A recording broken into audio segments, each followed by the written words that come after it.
Bismillahirrahmanirrahim. Assalamualaikum warahmatullahi wabarakatuh. Innal hamdalillah nahmaduhu wa nasta'inuhu wa nastaghfiruh wa na'udzu billahi min shururi anfusina wa min sayyiati a'malina. May yahdihillahu fala mudilla lahu wa may yudlil fala hadiya lahu. أشهد أن لا إله إلا الله وحده لا شريك له وأشهد أن محمدا عبده ورسوله صلى الله عليه وعلى آله وسلم يا أيها الذين آمنوا اتقوا الله حق تقاته ولا تموتن إلا وأنتم مسلمون أما بعد. Alhamdulillah jemaah sekalian, Bapak Ibu yang berbahagia, kita kembali bertemu pada pagi hari ini dengan izin Allah Tabaraka wa Ta'ala untuk melaksanakan salah satu kewajiban kita, salah satu kewajiban kita sebagai seorang muslim, yaitu kita menuntut ilmu dengan datang hadir di majelis ilmu, dan kita berada di masjid rumah Allah yang merupakan tempat terbaik untuk menuntut ilmu, di mana Allah akan berikan ketenangan kepada jamaah yang hadir. Allah akan tambahkan rahmatnya kepada jamaah yang hadir. Malaikat pun mendoakan kepada jamaah yang hadir. Dan Allah menyebut-nyebut nama kita di hadapan para malaikatnya. Peluang untuk mendapatkan ampunan besar sekali bagi orang yang hadir di majelis ilmu. Peluang yang sangat besar untuk dimudahkan masuk ke dalam surga dengan hadir di majelis ilmu dan kebaikan-kebaikan yang lain. Maka jangan sampai kita tinggalkan ya. Kewajiban ini kewajiban seumur hidup sampai mati. Kita selalu hadir di majelis ilmu yang ada di masjid atau di tempat yang lain. Semoga kita berharap apa yang kita lakukan ini Allah berkahi dan Allah catat sebagai amal saleh, sehingga kita bertambah iman, bertambah ilmu, dan bisa mengamalkan ilmu yang sudah kita pahami. Jamaah sekalian, alhamdulillah di kesempatan pagi hari ini kita akan kembali membahas kitab Hadis Arba'in. Ya, rutin di sini ya dengan saya setiap Sabtu yang kedua. Dan hari ini kita akan masuk kepada Hadis Arba'in yang ke-18. Hadis Arba'in yang ke-18. Silakan Bapak Ibu, ikhwan dan akhwat melihat kitabnya, bukunya, atau bisa searching di Google. Jadi yang punya handphone bisa ketik di Google Hadis Arba'in ke-18 sehingga kita bisa melihat nanti teks hadisnya. Ya. Dan sebelum kita mulai, saya mau tanya dulu yang hadir, sehat semuanya? Zahirnya sehat, batinnya sehat? Alhamdulillah. Sudah soleh dan soleha semua? Sudah bertakwa semuanya? Sudah jelas sebagai penghuni sorga? Mau masuk sorga? Mau sekarang?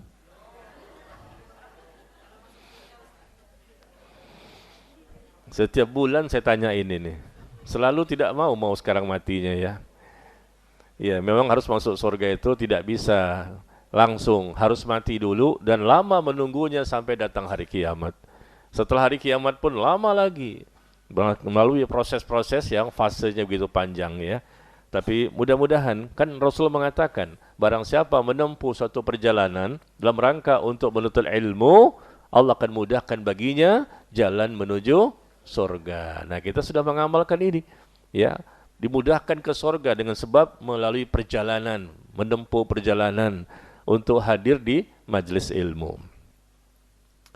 Baik jamaah sekalian, mari kita baca Hadis Arba'in yang ke-18.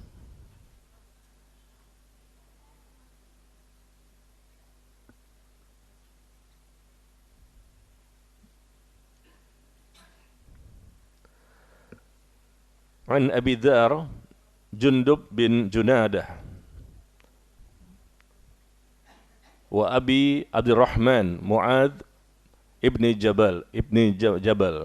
Ya, ada dua sahabat yang meriwayatkan hadis ini. Dari Abu Dzar, Jundub bin Junadah, dan Abu Abdurrahman yaitu Mu'adz bin Jabal radhiyallahu anhuma. sekaligus ya, dua sahabat yang meriwayatkan. Dua sahabat ini sama-sama mendengarkan bahwa Nabi SAW bersabda, "Ittaqillah haitsuma kunta wa atbi'is sayyi'ah al-hasanah tamhuha wa khaliqin nas bi khuluqin hasan." Bertakwalah kepada Allah dimanapun engkau berada. Ya, Rasul mengatakan bertakwalah kepada Allah di mana saja kamu berada. Kemudian iringilah perbuatan buruk dengan perbuatan yang baik. Maka kebaikan akan menghapuskan keburukan dan bergaulah dengan manusia ini dengan akhlak yang baik. Sekali lagi saya ulangi, Nabi SAW bersabda, bertakwalah kepada Allah dimanapun engkau berada. Iringilah perbuatan buruk dengan perbuatan baik. Maka kebaikan akan menghapuskan keburukan itu dan bergaulah dengan manusia ini dengan akhlak yang baik juga. Hadis dikeluarkan oleh Imam At-Tirmidzi dan Imam Ahmad. Mari kita bahas, hadisnya sepertinya mudah ya dipahami, tapi sepertinya sulit untuk diamalkan bagi orang yang tidak mendapatkan taufik dan hidayah dari Allah Subhanahu wa taala. Nah, di sini kita lihat bagaimana yang pertama kali Rasulullah mengatakan bertakwalah kepada Allah. Perintah untuk bertakwa. Dan Allah pun sangat banyak memerintahkan kepada kita dalam Al-Quran untuk bertakwa. Bertakwalah kepada Allah, bertakwalah kepada Allah. Ya ayyuhalladzina amanu taqullah. Kalau kita lihat ya, perintah, wahai orang beriman, bertakwalah kepada Allah. Wahai orang yang beriman, bertakwalah kepada Allah. Begitu banyak bertaburan dalam Al-Quran. Kenapa? Allah banyak memerintahkan manusia untuk bertakwa, orang-orang beriman ini. Karena dengan takwa itulah amal akan diterima. Dengan takwa itulah orang itu akan selamat. Dengan takwa itulah orang itu akan bahagia. Dengan takwa itulah Allah akan mencintainya, mengampuninya, merahmatinya, memberkahinya, dan memudahkan urusannya, dunia dan akhirat. Target kita di sorga ingin masuk ke dalamnya nanti di akhirat. Dan target kita di dunia sampai mati adalah ingin bisa menjadi orang bertakwa dan istiqomah di atasnya. Sekali lagi saya ulangi, target kita di akhirat ingin masuk ke dalam surga. Dan target kita di dunia nih sampai mati, apa target kita yang tertinggi, terbesar dan teratas? Ingin bisa menjadi orang yang bertakwa, dan takwa itu bisa kita istiqomahkan sampai datang kematian. Ya, kenapa sekali lagi? Orang bertakwa itu orang yang benar imannya, benar ilmunya, benar amalnya. Orang bertakwa itu benar akidahnya, benar ibadahnya, benar akhlaknya. Makanya wajar ketika Allah mengatakan inna akramakum indallahi atqakum. Sesungguhnya yang paling tinggi derajatnya di sisi Allah di antara kalian, yang paling mulia di sisi Allah adalah orang yang bertakwa. Ya, tidak ada muslim yang lebih baik dibandingkan orang bertakwa. Maka target kita untuk bisa menjadi orang bertakwa ini tidak mudah. Harus ada capek, letih, lelah, adanya perjuangan dan pengorbanan, termasuk datang ke majelis ilmu seperti ini. Ya, tidak bisa makan tidur, tiba-tiba bertakwa. Nggak bisa seperti itu. Orang bertakwa semuanya yang ada di muka bumi ini, pasti mereka itu orang-orang yang terpilih. Karena mereka berjuang, berkorban, mati-matian, habis-habisan untuk bisa menjadi orang yang bertakwa. Karena untuk mendapatkan iman yang baik, ilmu yang baik, dan bisa mengamalkan ilmu, pasti butuh perjuangan dan kesabaran dan pengorbanan dan lain-lain. Dia minta kepada Allah secara usaha manusiawi. Nanti Allah akan menjadikan dia bertakwa. Jadi manusia tidak bisa bertakwa ya, sekedar mengandalkan kekuatan dan kemampuan dirinya sendiri. Nggak bisa, karena manusia itu lemah. Tapi ketika dia berusaha maksimal untuk bisa menjadi orang bertakwa, paham betul dia tentang Islam ini seperti apa, mengikuti contoh cara beragama sebagaimana Rasul dan para sahabatnya, dia amalkan dengan konsisten, istiqomah, komitmen dia. Maka tentu Allah tambahkan hidayah, ditambahkan hidayah. Lama-lama orang yang paling banyak mendapatkan hidayah inilah yang akan terpilih menjadi orang bertakwa. Allah berfirman dalam Al-Quran, bisa dibuka di surah Muhammad ayat ke-17. Surah Muhammad surah ke-47.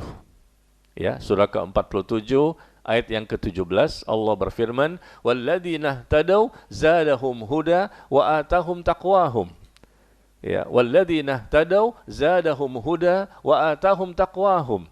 Dan orang-orang yang telah mendapatkan hidayah, Allah tambahkan lagi hidayah berikutnya, hidayah berikutnya, hidayah berikutnya, dan puncaknya dia akan bisa mudah menjadi orang yang bertakwa. Iya, jelas ya. Surah Muhammad, surah ke-47, ayat ke-17. Di sini Allah mengatakan bahwa orang bertakwa itu ternyata adalah orang-orang yang bisa bertakwa dengan sebab. Apa sebabnya? Hidayah yang Allah berikan kepada mereka sangat banyak sekali.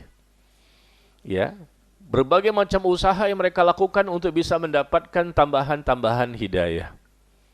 Bukan sekedar doa saja ya, ihdinas siratal mustaqim, ihdinas siratal mustaqim. Hanya satu, ikhtiar dengan doa saja belum cukup. Untuk mendapatkan ketakwaan yang hakiki, yang maksimal, ada 20 cara. 20 cara untuk mendapatkan tambahan hidayah. Termasuk kumpul seperti inilah rangka untuk mendapatkan tambahan hidayah. Kita sudah menjadi muslim, berarti sudah dapat hidayah. Tapi kita butuh tambahan. Dan orang yang sudah bertakwa pun, selevel Nabi dan Rasul, tetap mereka butuh tambahan hidayah.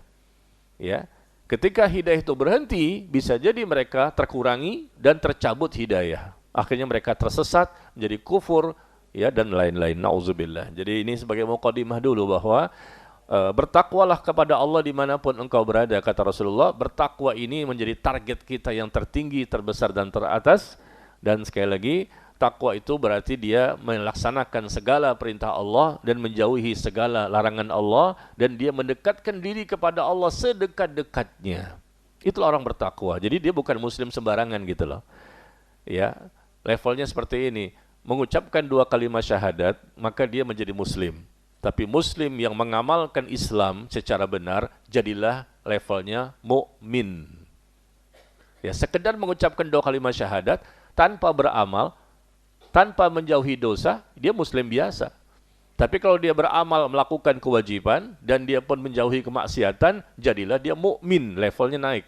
Nah, mukmin ini yang semakin baik kualitasnya, semakin bagus pendekatan dirinya kepada Allah, maka jadilah dia muttaqin, orang yang bertakwa. Levelnya level ketiga, dan ini level tertinggi sebagai hamba Allah yang sudah jelas pasti selamatnya. Coba saya mau tanya jamaah di sini, levelnya yang mana?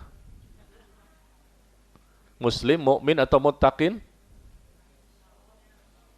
Muslim, mukmin atau orang bertakwa? Sudah bertakwa? Alhamdulillah. Baik, kita akhiri pertemuan kita. Malu saya mendakwahi orang bertakwa ini yang hadir. Ustadznya belum bertakwa, Bapak Ibu. Jamaahnya ternyata lebih tinggi levelnya nih. Gimana ya? Iya. Jadi bertakwa sudah Allah sebutkan berkali-kali dalam Al-Quran. Bertakwa dan bertakwa dengan sebenar-benarnya takwa. Bukan sembarangan. Ya ayyuhalladzina amanu taqullaha haqqa tuqatih wa la tamutunna illa wa antum muslimun. Wahai orang-orang yang beriman, bertakwalah kalian kepada Allah dengan sebenar-benarnya takwa, dan jangan sekali-kali kamu mati melainkan sebagai seorang muslim. Sebenar-benarnya takwa. Karena apa? Banyak orang yang mengaku mengklaim saya bertakwa, saya sudah soleh, saya sudah soleha.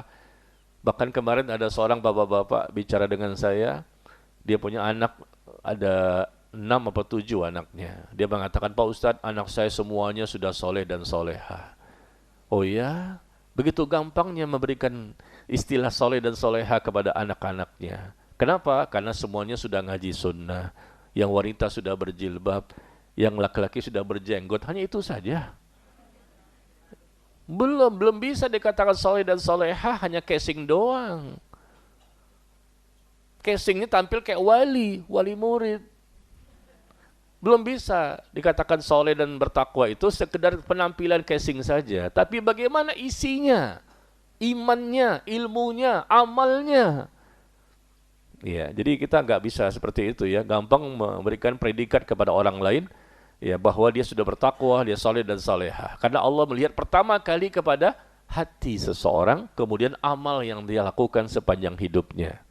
Berarti bertakwalah kita kepada Allah dengan sebenar-benar takwa, berarti harus masuk ke dalam Islam secara kafah, secara keseluruhan. Wahai orang-orang yang beriman, udkhulu fis silmi kafah. Wahai orang-orang yang beriman, masuklah kalian ke dalam Islam secara keseluruhan, jangan setengah-setengah. Yang ini diambil, yang ini enggak mau, enggak sesuai perkembangan zaman, ini enggak sesuai dengan hawa nafsunya. Ya. Jadi dipilah-pilih Quran dan Sunnah ini. Nah, berarti dia bukan orang bertakwa, dia munafik. Muslim yang munafik yang bisa dikhawatirkan membatalkan keimanannya. Karena dia menolak ayat Quran untuk diyakini atau mungkin diamalkan. Ya, nauzubillah. Jadi Allah berfirman di surah Ali Imran ayat 102. Di Ali Imran 102. Wahai orang-orang yang beriman, bertakwalah kepada Allah dengan sebenar-benarnya takwa. Nah, inilah yang kita sedang perjuangkan ya. Kalau sebenar-benarnya takwa, artinya sungguh-sungguh dia, semangat dia, ada niat, tekad, semangat yang tinggi untuk bisa menjadi orang yang lebih baik. Ya. Ketemu Ali Imran 102. Sebetulnya Bapak Ibu nggak usah buka Quran lagi ya. Bagi yang sudah hafal, nggak usah buka lagi Bapak Ibu. Kan di sini yang datang hafiz dan hafizah ya. Baik ya, kita kembali kepada hadisnya. Bertakwalah kepada Allah di mana saja kamu berada. Jadi bertakwa ini dan sekaligus berakhlak mulia. Karena di hadis ini diajarkan dua sekaligus, bertakwa dan akhlak yang mulia. Ternyata bertakwa dan akhlak mulia ini merupakan sebab yang terbanyak yang memasukkan seseorang ke dalam surga. Ya. Di hadis ini disebutkan tentang takwa dan akhlak yang mulia di bawahnya, tentang hablum minan nas. Dan ternyata takwa dan akhlak mulia menjadi sebab yang terbanyak yang memasukkan manusia ke dalam surga. Berdasarkan hadis yang lain dari Abu Hurairah radhiyallahu anhu, dia berkata, Su'ila Rasulullah sallallahu alaihi wasallam, satu hari Rasulullah sallallahu alaihi wasallam ditanya tentang perkara yang banyak memasukkan seseorang ke dalam surga. Perkara apa? Maka beliau menjawab, takwa kepada Allah dan akhlak yang baik. Penyebab terbanyak kenapa dia terpilih untuk masuk ke dalam surga. Takwa kepada Allah dan akhlak yang baik. Dan juga beliau ditanya tentang perkara yang paling banyak memasukkan seseorang ke dalam neraka. Apa penyebabnya yang paling banyak? Penyebab inilah ya. Maka Rasul mengatakan disebabkan oleh mulut dan kemaluan. Dosa lisan dan dosa kemaluan merupakan dosa yang terbanyak sekali yang menyebabkan manusia masuk ke dalam neraka. Secara umum ya, laki-laki maupun perempuan. Dosa lisan dan dosa kemaluan. Tapi kalau dosa yang paling banyak menyebabkan istri masuk neraka karena kufur kepada suaminya. Kebanyakan penghuni neraka itu wanita. Kenapa? Kata Rasulullah, mereka kufur kepada suaminya, suka tidak berterima kasih, suka menghilangkan kebaikan-kebaikan suaminya. Mereka mungkin bersyukur kepada Allah, tapi mereka tidak bersyukur kepada suaminya. Hati-hati ya, bagi para istri hendaknya ingat tentang kebaikan suami. Jangan sampai ada satu dua kesalahan lalu menghilangkan seluruh kebaikan yang suami pernah berikan kepada istrinya. Tapi secara umum laki-laki maupun perempuan, perkara yang paling banyak yang menyebabkan mereka masuk ke neraka adalah perkara lisan, dosa terbanyak, dan juga dosa kemaluan. Berarti banyak perzinahan terjadi dari zaman ke zaman sampai hari kiamat. Yang kita tahu di sosial media itu sedikit, tapi di luar sana luar biasa, banyak yang berzina. Semakin dekat hari kiamat, semakin banyak perzinahan, semakin banyak pembunuhan, semakin banyak orang yang mengalami kebodohan dalam masalah agama. Dan itu sudah kita lihat. Semakin dekat hari kiamat, semakin banyak musibah, makin banyak gempa bumi, ya, semakin banyak tanah longsor, semakin banyak bencana. Itu tanda-tanda dekatnya hari kiamat. Jadi kita sudah merasakan ini tanda-tanda kiamat kecil. Ya, yang Rasul sebutkan lebih dari 1000 tahun yang lalu. Subhanallah, ini bukan dukun ya. Tapi Rasul mendapatkan wahyu. Ya, dukun tidak tahu dia. Dia mendapatkan info dari syaitan jin, kadang benar, kadang salah. Karena syaitan jin berusaha mencuri berita dari langit. Tapi kebanyakan salahnya. Tapi Rasul memberikan info benar semuanya. Dan itu bukan besok lusa, tapi sampai hari kiamat. Bayangkan itu. Ya, jadi kita ulang kembali. Masalah takwa dan akhlak yang baik. Ternyata takwa kepada Allah dan akhlak yang baik merupakan sebab terbesar manusia itu masuk ke surga. Dan penyebab terbesar masuk ke neraka, dosa lisan dan kemaluan. Makanya pantas ya ketika Rasul mengatakan, bertakwalah kepada Allah di mana saja kamu berada. Karena dengan takwa itu kamu nanti akan bahagia, akan tenang. Dengan takwa itu kamu akan selamat dan akan masuk surga, sampai ke surga. Ya, demikian. Kemudian kita lihat di sini, wajib bertakwa kepada Allah dimanapun kita berada. Ada orang kita bertakwa, tidak ada orang pun kita bertakwa. Jangan sampai kita bertakwa ini cuma di depan manusia saja. Kelihatannya orangnya baik, soleh, soleha, orangnya lembut, orangnya begini dan begini. Kelihatan orang yang, wah terkenal lah, di viral mungkin se-Indonesia. Banyak followersnya di Instagramnya barangkali. Ya, bagus sekali dakwahnya, mungkin dia seorang ustadz, tapi itu bukan jaminan. Takwa itu ada orang, tidak ada orang, dia memiliki iman yang sama, sikap yang sama dalam rasa takut kepada Allah, ibadah yang sama. Bukan ada orang dia semangat, nggak ada orang dia malas. Ketika ada orang dia takut kepada Allah, tidak ada orang dia tidak takut kepada Allah. Berarti ini bukan bertakwa secara benar. Takwa itu zahirnya dan batinnya bertakwa. Hatinya takwa dulu sebelum anggota tubuh yang lain. Tegang amat nih. Kayak khutbah Jumat. Iya, ini kan tema yang ringan ya. Iya, hatinya ditakwakan dulu baru anggota tubuhnya. Karena Rasul mengatakan at-taqwa hahuna, at-taqwa hahuna, at-taqwa hahuna wa yushiru ila sadrihi thalatha marrat. Takwa itu di sini kata Rasulullah sambil menunjuk kepada dadanya. Takwa itu di sini, takwa itu di sini, takwa itu di sini. Di mana? Di hati.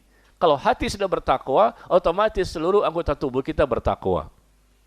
Cuman kadang-kadang kita melihat diri kita nih, coba kita evaluasi. Takwanya mungkin cuman casingnya doang, barangkali penampilannya, bicaranya, ya segala macam. Tapi hatinya belum bertakwa. Buktinya rasa takut kita cuma berada di hadapan orang terlihat. Tapi ketika tidak ada orang, maka banyak maksiat yang kita lakukan. Lihat handphone, bongkar sana, bongkar sini, yang tidak boleh dilihat, nggak boleh didengar. Atau mungkin berjalan di luar sana, tidak boleh dilihat, tidak boleh didengar, melakukan segala sesuatu yang ada orang kita tidak berani melakukannya. Kenapa? Ini dosa. Tapi ketika tidak ada orang, kita melakukannya. Jadi bertakwanya abal-abal. Ya, takwa abal-abal namanya, omon-omon. Iya. Jadi ketakwanya bukan sebenar-benarnya takwa, karena zahirnya barangkali sudah melaksanakan semua perintah, tapi tidak menjauhi larangan-larangan yang Allah perintahkan untuk dijauhi. Makanya Rasul SAW menyebutkan di hadis yang lain, hadis yang dikeluarkan oleh Imam Ibnu Majah, hadis dari sahabat Thauban tentang masalah takwa ini. Ya, perhatikan jamaah sekalian, hadis yang sangat menggetarkan dan menakutkan bagi para sahabat Nabi SAW. Nabi mengatakan bahwa la a'lamanna aqwaman min ummati. Sungguh aku mengetahui, kata Rasulullah, sungguh aku mengetahui suatu kaum dari umatku yang nanti mereka akan datang pada hari kiamat dengan membawa begitu banyak kebaikan setinggi gunung Tihamah yang berwarna putih. Rasul mengetahui karena ada info wahyu. Ya, kan beliau masih hidup di dunia, tapi beliau mengatakan, sungguh aku mengetahui la a'lamanna aqwaman min ummati. Sungguh aku mengetahui adanya kaum yang nanti mereka akan datang pada hari kiamat. Kaum ini umat beliau sendiri, yang akan datang nanti pada hari kiamat, dibangkitkan dari kuburnya, membawa begitu banyak kebaikan, setinggi gunung Tihamah berwarna putih. Masya Allah kan? Ini ada umat-umat Rasul yang seperti itu, amalnya luar biasa, banyak sekali amal kebaikan yang mereka lakukan selama di dunia. Tapi Rasul mengatakan bahwa Allah menjadikan amal itu bagaikan debu yang berterbangan. Amalnya banyak, setinggi gunung, tapi Allah jadikan amal tersebut bagaikan debu yang berterbangan. Semuanya sia-sia, tidak diterima. Ada apa ini? Makanya sahabat Rasul ketakutan. Karena mereka itu orang yang paling banyak amalnya. Luar biasa perjuangan pengorbanan mereka dari hartanya, ya, dari capek letih lelahnya. Jadi bagaikan debu yang berterbangan, tidak bermanfaat dan sia-sia. Ya. Maka Thauban radhiyallahu anhu bertanya mewakili para sahabat yang lain, "Ya Rasulullah, sifhum lana wa jallihim lana." Informasikan kepada kami ya Rasulullah, siapa mereka? Bagaimana sifat-sifat mereka agar kami tidak menjadi seperti mereka? Ketakutan sahabat, ya, karena amal begitu banyak seperti gunung tapi dijadikan seperti debu yang berterbangan. Siapa mereka? Sifatkan kepada kami. Maka Rasul mengatakan bahwa amma innahum, adapun mereka ini adalah saudara-saudara kalian yang juga beribadah sebagaimana ibadah kalian, yang mereka bangun malam sebagaimana kalian. Terus bedanya di mana? Mereka saudara kalian, ya, kulit mereka sama seperti kulit kalian. Mereka menghidupkan malam dengan ibadah sebagaimana kalian. Lalu kenapa amal mereka bagaikan debu yang berterbangan? Tetapi mereka ini, kata Rasulullah, walakinnahum, mereka ini kaum yang jika sedang sepi, tidak ada orang, tidak ada manusia, maka pada waktu itulah mereka melanggar berbagai macam larangan yang harusnya dijauhi tapi ternyata dikerjakan. Ini yang menjadikan nanti di hari kiamat amalnya bagaikan debu yang berterbangan. Maksudnya apa? Berarti dia ini takwanya riya. Riya itu kan syirik kecil. Riya itu bisa menghapus amal sehingga tidak bermanfaat. Amalnya setinggi gunung pun hilang semua. Kenapa? Karena dia nggak sungguh-sungguh di hadapan manusia. Dia meninggalkan dosa. Tidak ada manusia, dia mengerjakan dosa itu. Di hadapan manusia dia beramal soleh. Tidak ada manusia, dia tinggalkan amal soleh itu. Ini maksudnya hadis ini, ya. Na'udzubillah min dzalik. Jadi suatu kaum yang seperti kalian, mereka juga ibadah sama seperti para sahabat Nabi. Subhanallah. Dan mereka sungguh-sungguh sebagaimana para sahabat, tetapi mereka adalah kaum yang jika sepi, sendirian, tidak ada orang, tidak ada manusia, maka mereka pun melanggar perintah-perintah dan mengerjakan larangan-larangan dari Allah Tabaraka wa Ta'ala. Berarti mereka tidak bertakwa dengan sebenar-benarnya. Padahal Rasul mengatakan, ittaqillah haitsuma kunta. Bertakwalah kepada Allah di mana saja kamu berada. Jangan takwa cuma di masjid doang. Di luar korupsi. Jangan takwa cuma haji saja. Haji berkali-kali, umrah berkali-kali, nipu orang begitu banyak, zolimin orang begitu banyak. Berarti nggak bertakwa ini. Bertakwa tuh mau di masjid iya, di luar oke, di kantor iya, di rumah iya, di tetangga iya. Dimanapun kita berada, kita bertakwa. Tunjukkan bahwa ishadu bi anna muslimin. Saksikanlah bahwa saya termasuk orang muslim yang berusaha untuk memperbaiki diri. Ya, ini maaf ya tentang evaluasi diri kita sama-sama ini. Karena banyak sekali kita lihat diri kita dan orang lain juga. Ya, mungkin mereka ini ngaji juga, taklim juga, ya, ke masjid juga dari subuh sampai isya, masya Allah rajin dia.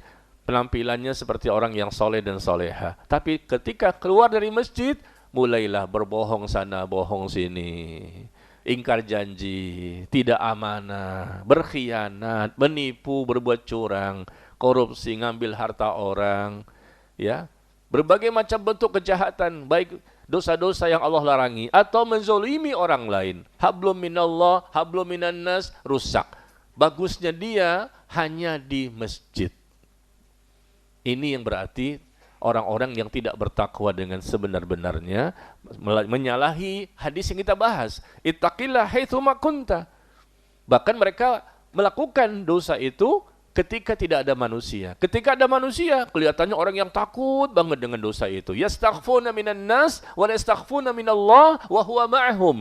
Mereka bersembunyi dari manusia, tapi mereka tidak bisa bersembunyi dari Allah karena Allah senantiasa bersama mereka.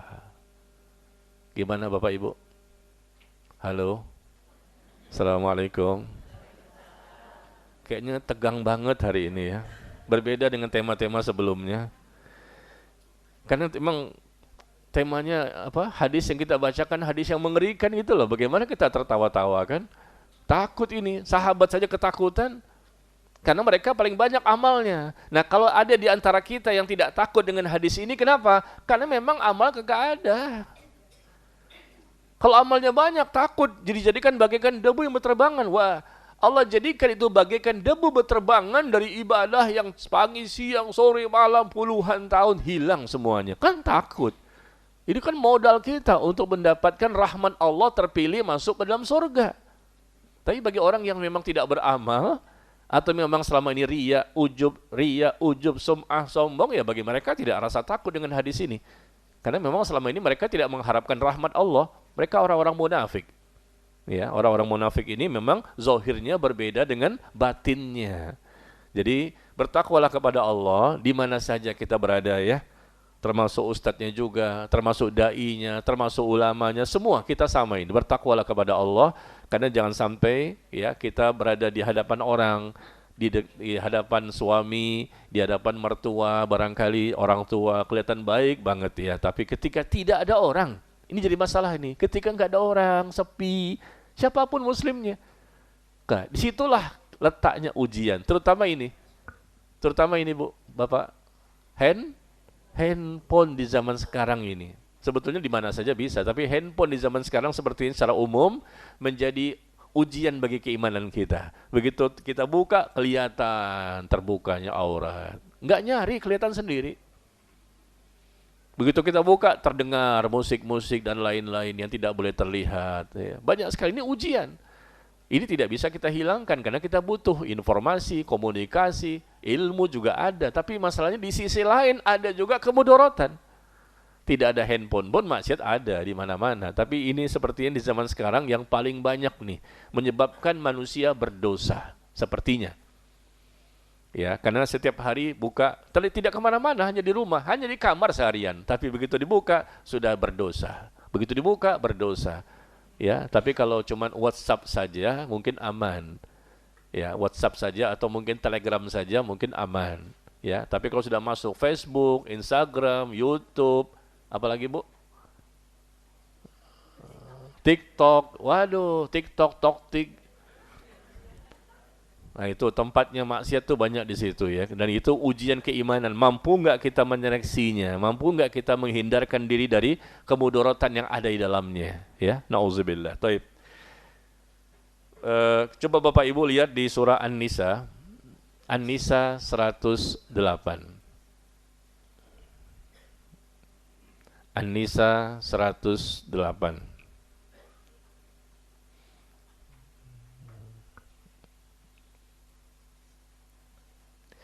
Di sini ada kalimat di mana Allah mengatakan mereka bersembunyi dari manusia, tetapi mereka tidak bisa bersembunyi dari Allah. Karena Allah senantiasa bersama mereka. Mau lari kemana kita? Ya, mereka bersembunyi dari manusia, artinya manusia nggak tahu apa yang ada dalam hatinya. Apakah dia ria, ujub, sum'ah, sombong, hasad, iri, dengki dan lain-lain? Manusia tidak tahu. Tapi mereka tidak bisa bersembunyi dari Allah. Kenapa? Wallahu alimun bidatis sudur. Karena Allah Maha mengetahui apa yang dibisikkan ya oleh hati manusia. Apa niatnya, apa keinginannya, semuanya Allah tahu. Maka kita tidak bisa bersembunyi dari Allah. Ya. Baik. Jadi bertakwalah kepada Allah dimanapun kita berada ya. Inilah orang-orang yang sukses, orang-orang yang berhasil. Secara zahirnya bertakwa, penampilannya, bicaranya, dan hatinya juga bertakwa. Makanya Rasul meminta kepada Allah, meminta doanya agar hatinya dijadikan takwa. Allahumma ati nafsi taqwaha, Allahumma ati nafsi taqwaha wa zakkiha anta khairun man zakkaha anta waliyuha wa maulaha. Bu, Bapak, hafalkan doa ini. Rasul saja minta, apalagi kita. Suksesnya kita dunia dan akhirat dengan sebab hati yang bersih, hati yang bertakwa. Seseorang itu mendapatkan kesusahan, kesulitan, kebinasaan, kesengsaraan, dan azab, hukuman, musibah di dunia dan di akhirat dengan sebab hati yang berpenyakit, hati yang kotor, hati yang keras, hati yang mati. Jadi ini hati ini sumber kebaikan dan hati menjadi sumber keburukan juga. Bagaimana?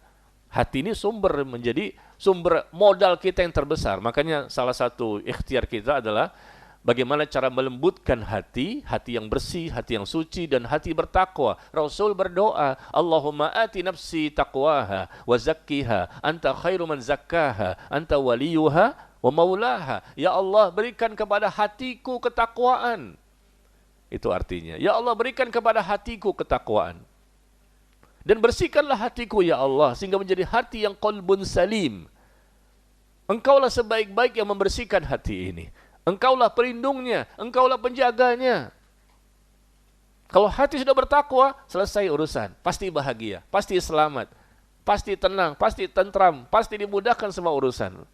Bapak dan ibu mau apa? Selesai semuanya. Karena hatinya sudah bersih, hatinya sudah bertakwa. Ya, salah satu ikhtiarnya apa tadi? Doa. Allahumma ati nafsi taqwaha. Silakan searching di Google juga ada kok. Di buku-buku doa juga ada. Allahumma ati nafsi taqwaha. Ya Allah, jadikan hatiku ini takwa. Berikan kepada hatiku ketakwaan. Dan bersihkan ya Allah hati ini. Engkaulah sebaik-baik yang membersihkannya. Engkaulah pelindungnya dan engkau penjaganya. Di hadis yang lain Rasul juga berdoa, Allahumma inni as'alukal huda wa tuqa wal afafa wal ghina. Ya Allah, aku mohon kepadamu petunjuk, hidayah. Aku mohon kepadamu ketakwaan. Rasul minta terus ketakwaan ini. Bagaimana caranya? Karena Allah perintahkan bertakwalah, bertakwalah, bertakwalah. Begitu banyak ayatnya bertaburan. Dan kita nggak bisa bertakwa tanpa bantuan dari Allah. Aku mohon kepadamu hidayah. Allahumma inni as'alukal huda wat tuqa. Dan aku mohon kepadamu ketakwaan wal ghina. Ya. Wal afafa wal ghina. Aku mohon kepadamu kemampuan untuk bisa jauh dari kemaksiatan wal ghina, dan aku mohon kepadamu kecukupan. Merasa cukup, qanaah, merasa cukup, merasa puas dengan apa yang Allah berikan kepadanya. Karena kalau tidak begitu, nantinya rakus, tamak, serakah dengan dunia ini. Enggak pernah merasa cukup. Berapapun yang diberikan nikmat selalu kurang. Nah, ini kan bahaya.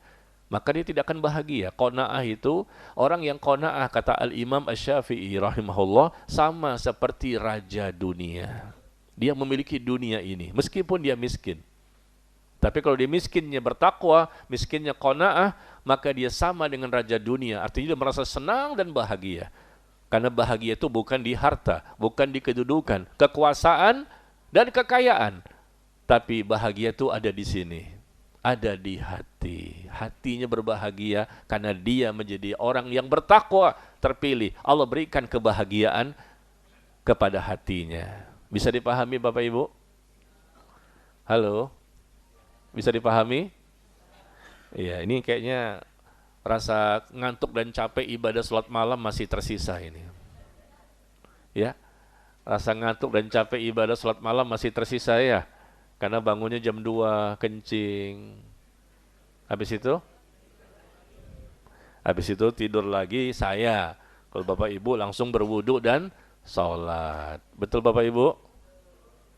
Betul. Bener nih. Jangan bohong loh. Ya, surga diwariskan bagi orang-orang yang bertakwa. Takwa dengan sebenar-benarnya berarti sebab Allah mencintainya, dibukakan keberkahan dari langit dan bumi, ya. Dan Allah bersama orang bertakwa, dimudahkan segala macam urusan, diberikan rezeki dari arah yang tanpa disangka-sangka, ya, bekal terbaik bagi seseorang di dunia dan di akhirat. Maka orang yang bertakwa tidak mungkin mendapatkan azab Allah. Orang bertakwa tidak mungkin mendapatkan hukuman siksaan dari Allah. Ini orang terpilih dari seluruh miliaran manusia. Dia orang terbaik. Makanya kita harus menjadi seperti itu. Orang bertakwa bukan berarti nggak punya ujian ya. Semakin bertakwa justru ujiannya semakin banyak. Tapi ujian itu bukan bernilai hukuman. Tapi bernilai musibah, itu bernilai ujian. Ada musibah. Seperti di Aceh, Sumatera Utara, di Padang, di Kalimantan, ya, di Semarang, di Bandung, bahkan di Malaysia, Kuala Lumpur tuh banjirnya setinggi mobil. Ya, ada juga di Thailand, bahkan kemarin di Jeddah, banjir tinggi sekali setinggi mobil. Habis tuh mobil-mobil di Jeddah tinggi banget ya.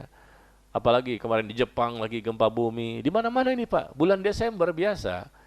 Karena ada perbuatan dosa besar yang paling besar nih. Dilakukan di ujungnya, tapi persiapan dari awal sudah ada.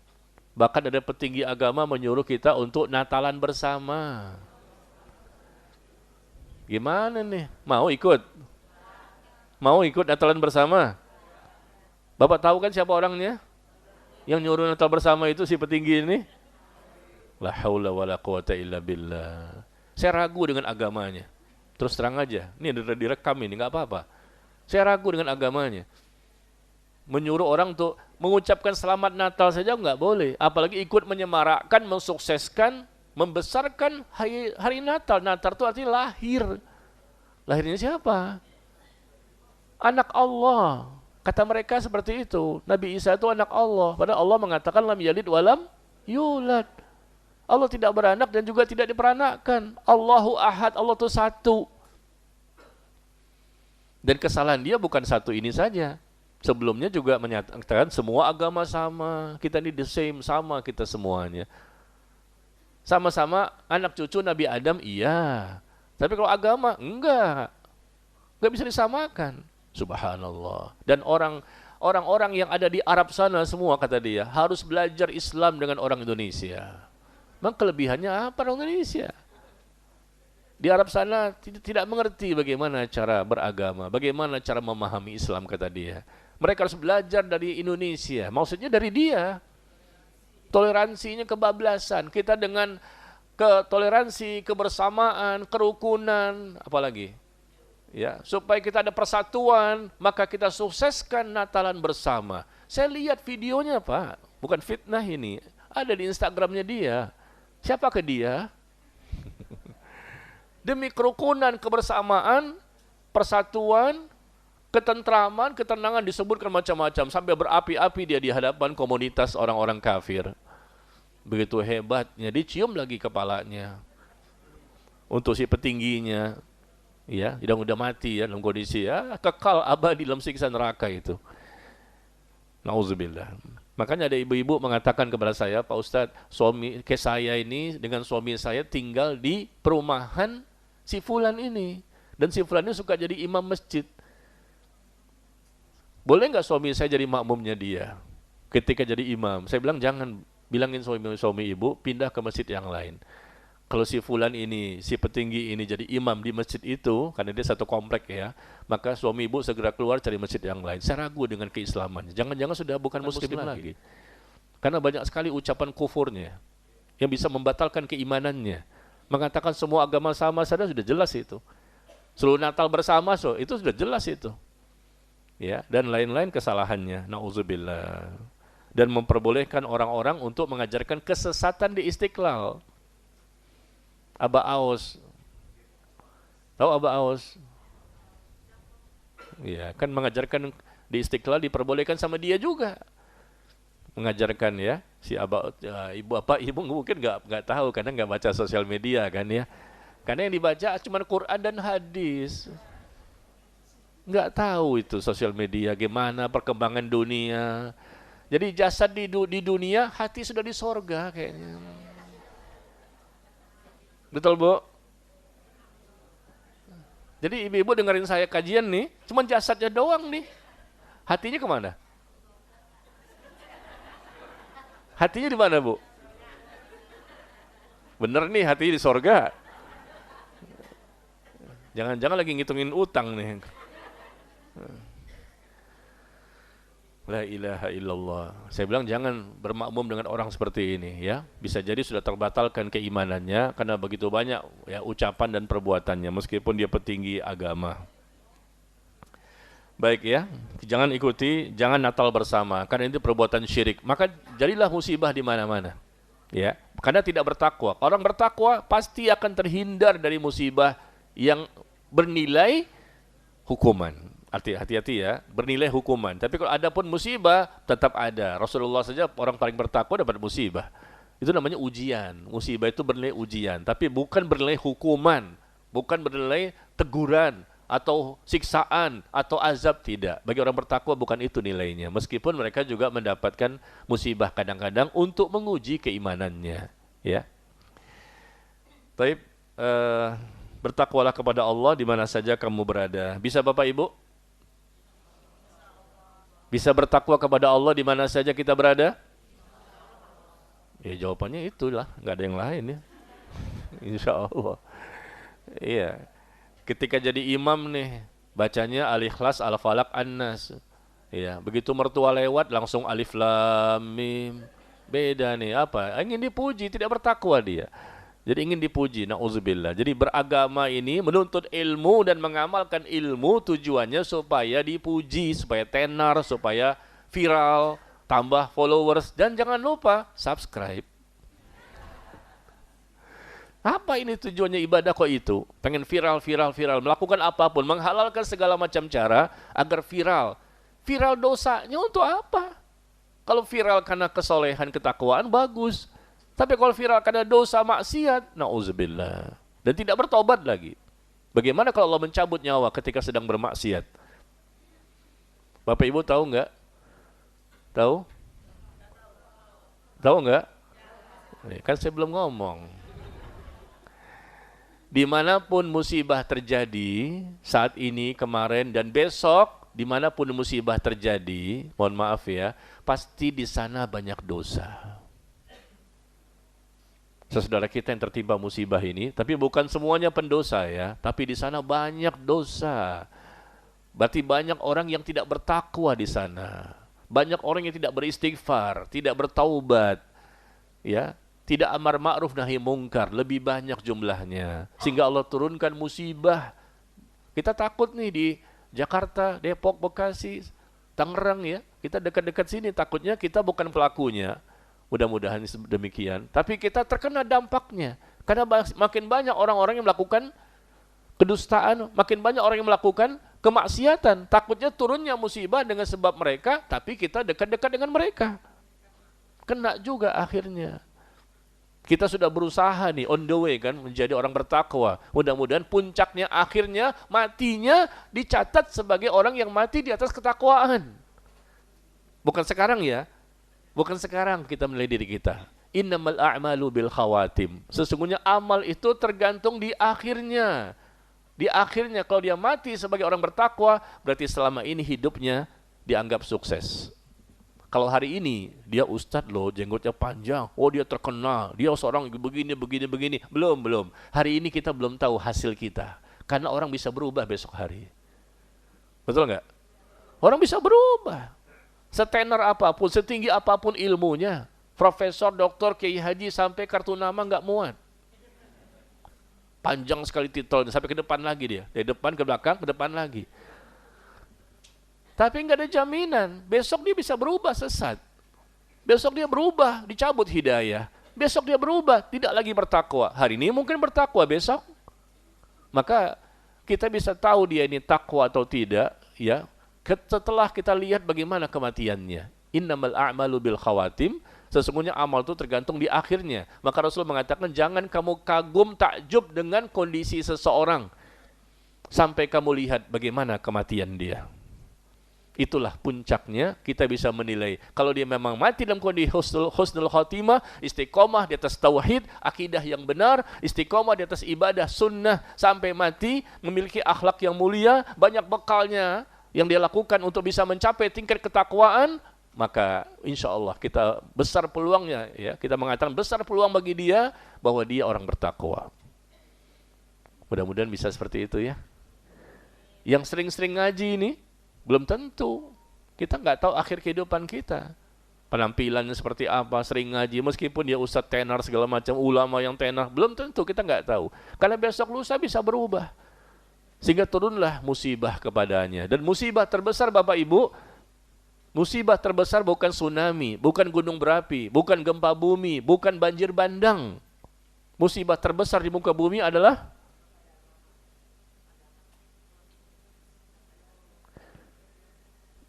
apa Bapak Ibu? Musibah terbesar di muka bumi adalah ketika Allah mengunci mati hati seseorang. Dikunci mati hatinya, musibah pada agamanya. Kalau masalah tsunami, gunung berapi dan lain-lain, kalau dia memang sebelumnya soleh dan soleha, dia bertakwa, kalau dia terkena musibah banjir seperti di Aceh dan lain-lain, dia mati syahid. Husnul khotimah dia. Meskipun mati dengan cara seperti itu, tapi nggak masalah. Karena sebelumnya memang dia orang yang bertakwa. Meninggal bagaimanapun caranya, selama bertakwa, nggak masalah.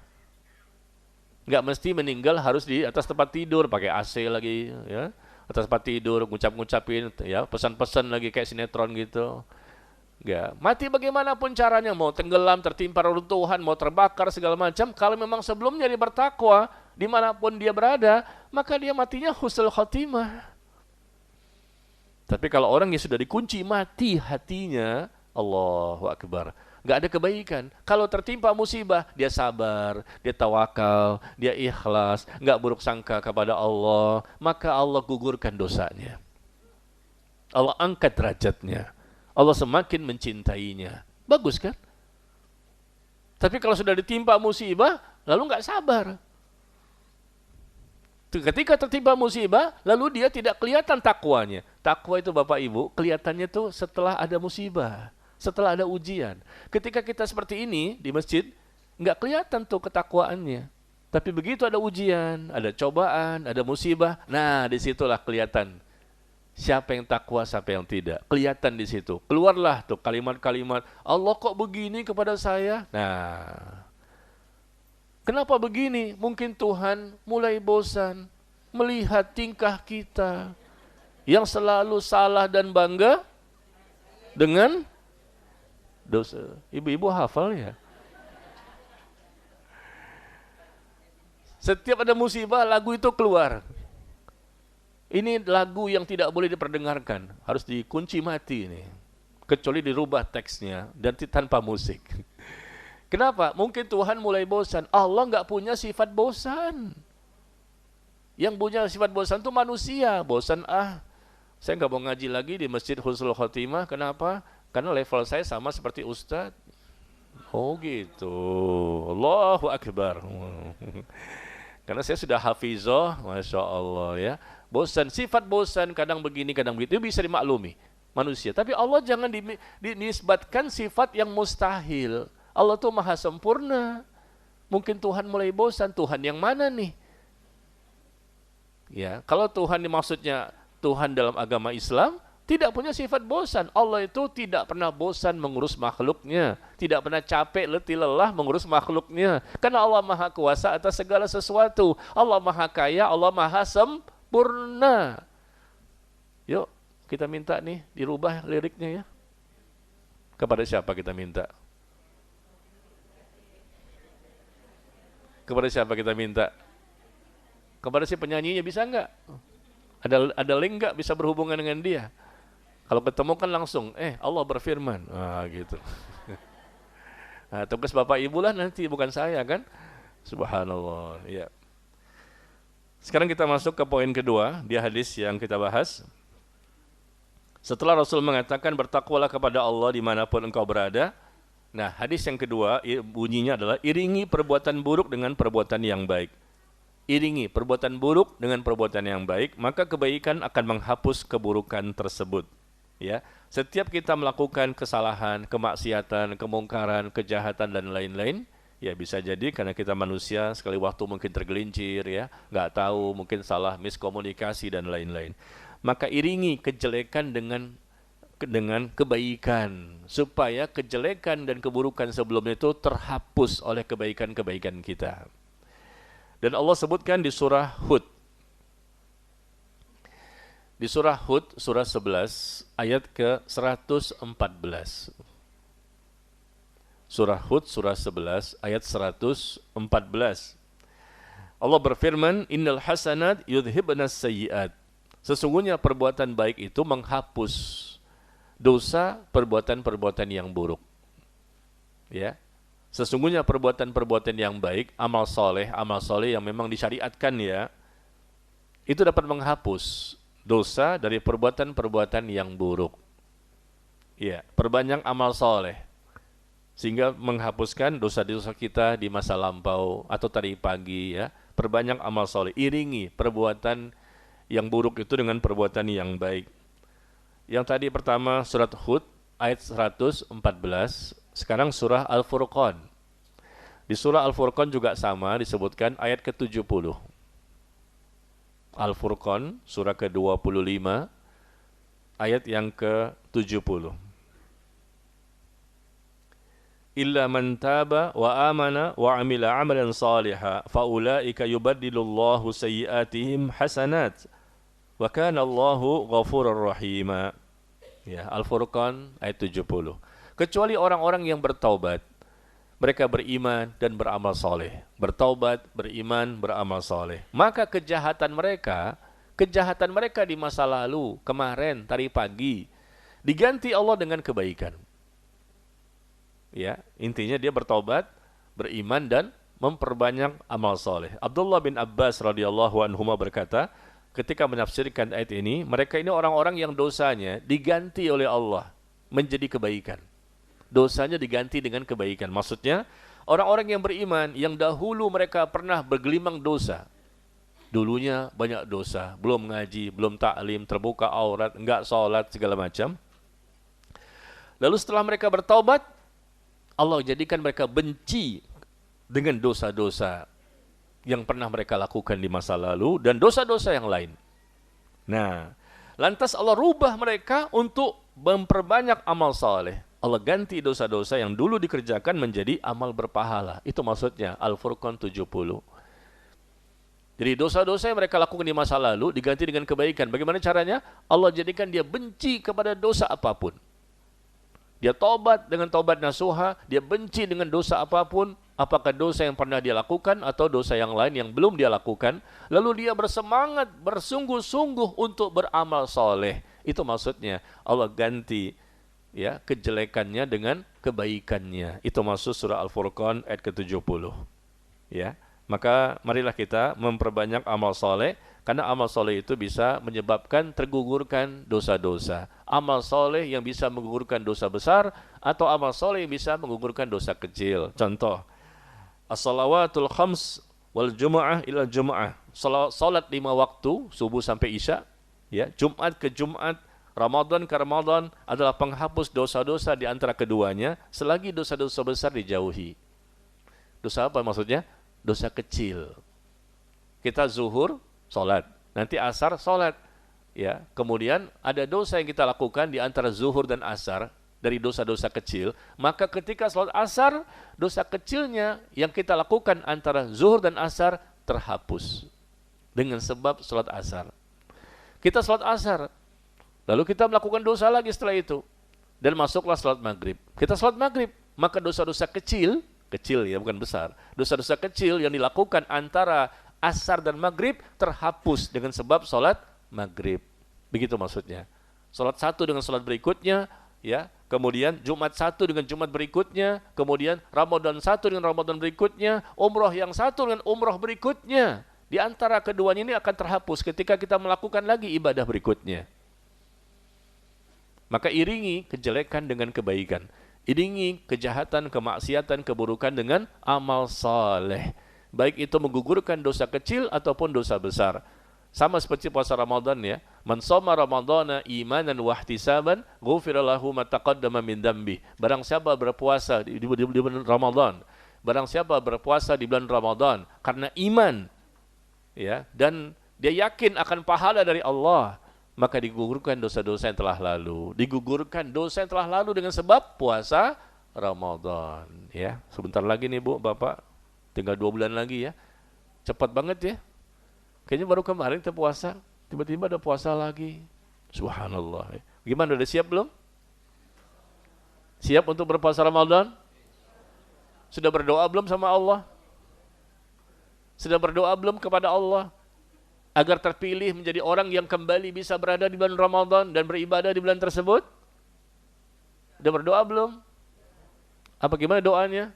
Allahumma sallimni ila Ramadan wa sallim li Ramadan wa tasallamhu minni mutaqabbala. Ya Allah, sampaikan diriku ke dalam bulan Ramadan dan sampaikan Ramadan kepadaku dan terimalah amal ibadahku. Doa ini dibaca 6 bulan sebelum datangnya Ramadan. Dibaca oleh para ulama terdahulu. Saking rindunya mereka, saking kepengennya mereka berada di bulan Ramadan, bulan yang penuh dengan keutamaan, kemuliaan, dan keistimewaan, sehingga 6 bulan sebelum Ramadan mereka sudah berdoa, ya Allah, pilihlah aku kembali, sampaikan diriku ke dalam bulan Ramadan, sampaikan lagi. Kenapa? Bisa jadi nggak sampai, meninggal duluan, terjadilah musibah atau apa saja. Besok Ramadan, hari ini meninggal. Bisa nggak? Ya, namanya ikhtiar ya, karena doa itu bisa merubah takdir. Nah, Bapak Ibu yang barangkali kepengen tahu doanya, bisa lihat di Telegram saya. Silakan lihat di Telegram saya, sudah ada contoh doanya ini. Ya. Allahumma sallimni ila Ramadan ya, tanggal 11 Desember. Di Telegram saya, Telegram Najmi Umar Bakar. Sudah ada contohnya di sini, doa yang kita usahakan supaya kita terpilih kembali untuk bisa berada di bulan Ramadan.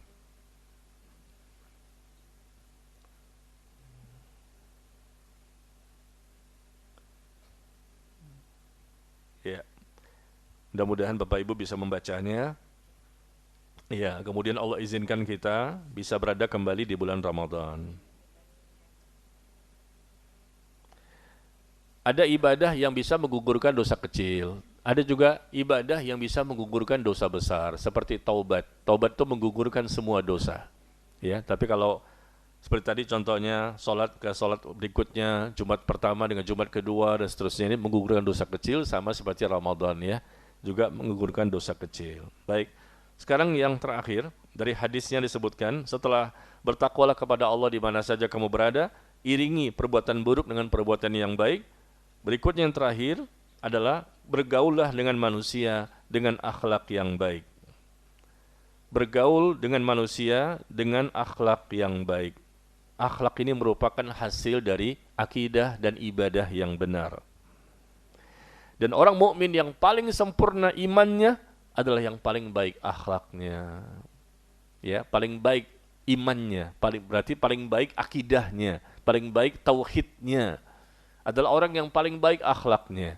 Kalau ada orang yang akhlaknya tidak baik, ya kepada manusia tidak baik, kepada Allah pun nggak baik. Akhlak itu terbagi dua, akhlak kita kepada Allah dan akhlak kita kepada sesama manusia. Hablum minallah dan hablum minannas.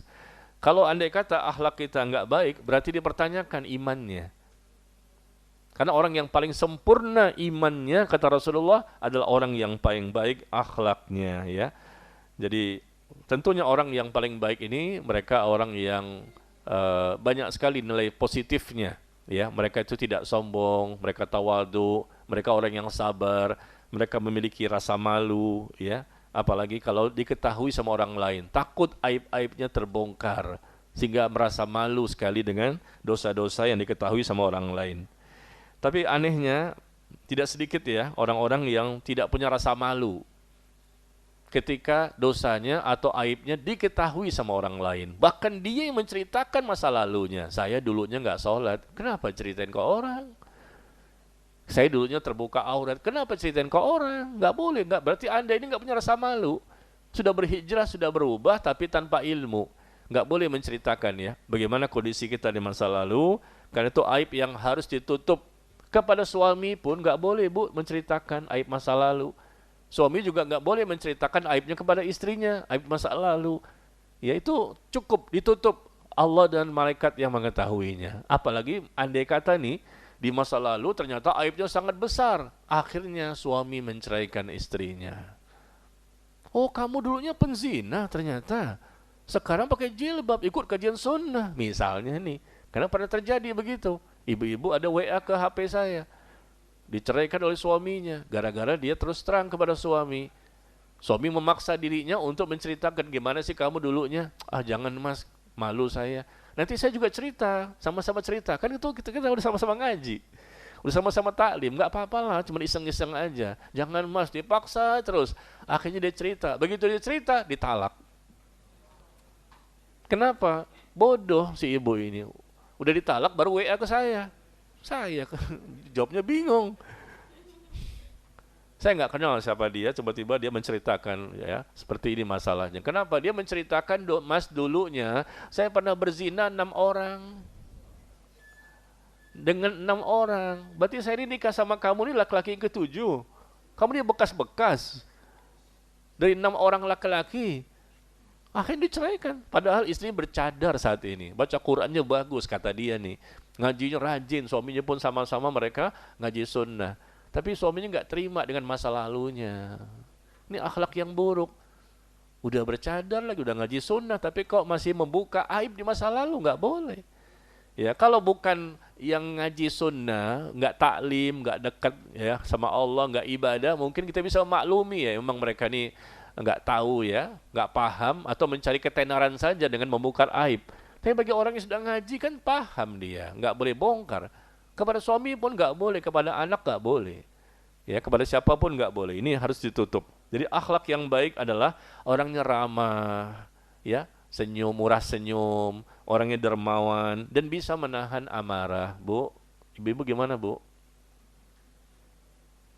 Dan bergaulah dengan manusia dengan akhlak yang baik. Akhlak yang baik ketika bergaul dengan manusia, artinya diantaranya adalah orangnya ramah, murah senyum, mukanya berseri-seri, ya, dermawan, mudah memberikan bantuan, bisa menahan amarah. Apakah ini ciri-ciri ibu-ibu di sini? Saya bilang ibu-ibu aja deh, karena biasanya susah menahan amarah itu biasanya wanita ini. Sama aja dengan laki-laki, sama aja dengan laki-laki. Sengaja saya pancing-pancing, Pak. Saya pancing, Pak. Keluar juga kan suaranya, sama aja dengan laki-laki.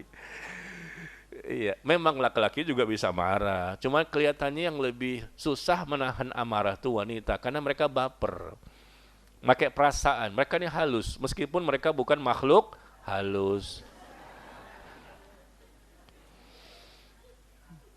Ya, mari kita bermuka manis, gemar melakukan kebaikan, menahan diri dari menyakiti hati orang lain. Ya, jangan cepat marah, jangan cepat naik darah.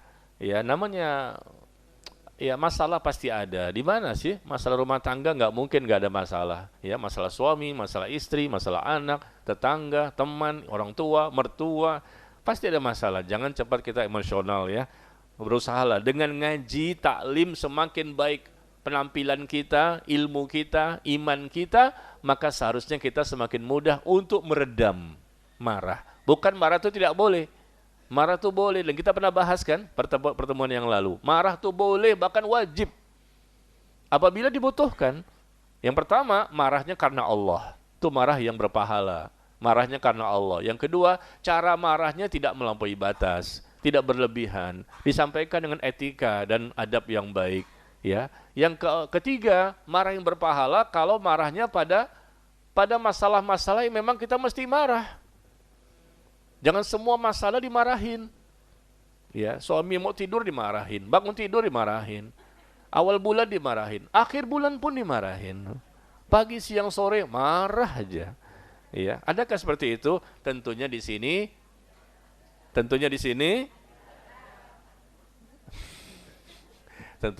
insya Allah nggak ada, ya, nggak ada yang berbeda maksudnya. Maaf ya Bu ya, bercanda Bu ya. Baik. Sekarang kita buka sesi tanya jawab ya. Silakan bagi siapa yang mau bertanya.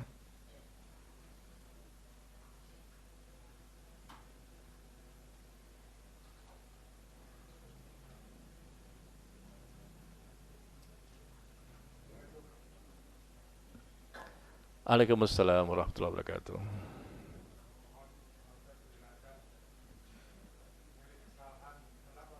Gimana? Maaf, diulang lagi Pak. Iya.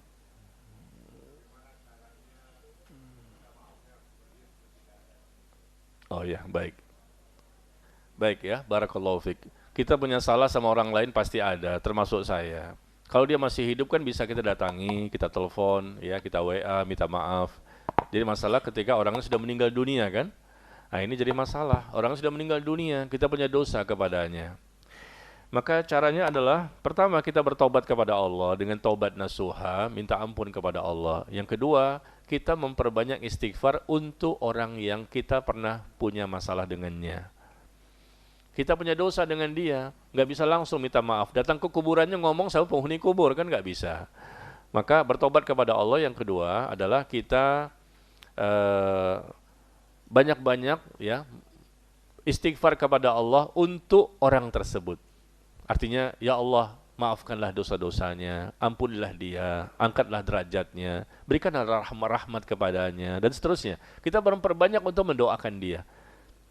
Ya, kadang kita punya banyak kesalahan dengan dia, tapi nggak bisa meminta maaf. Dia sudah meninggal dunia dan kita takutnya nanti di akhirat kita mendapatkan kemudaratan, kan begitu. Maka dengan cara inilah kita bisa mendoakan atau beramal soleh dengan amal soleh yang memang bisa bermanfaat untuk dirinya.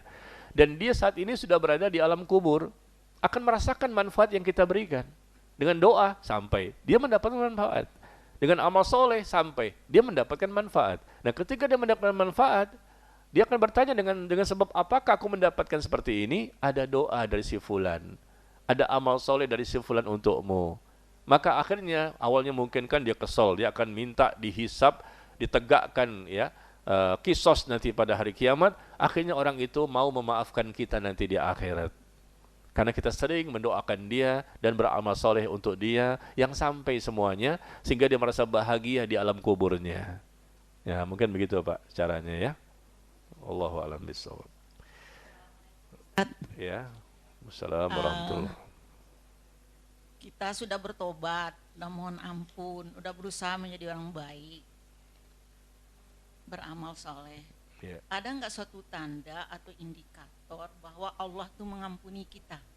Apa tandanya? Ada nggak, Ustaz? Assalamualaikum warahmatullahi wabarakatuh. Waalaikumsalam warahmatullahi. Kita ini pendosa berat ya, di dulu maupun sekarang, tapi kita berusaha memperbaiki diri dan kita bertobat, berhijrah, berubah dengan secara maksimal. Lalu pertanyaannya bagus ya, barakallahu fiq. Ada nggak tanda-tandanya bahwa dosa kita sudah diampuni? Tidak ada turun wahyu kan?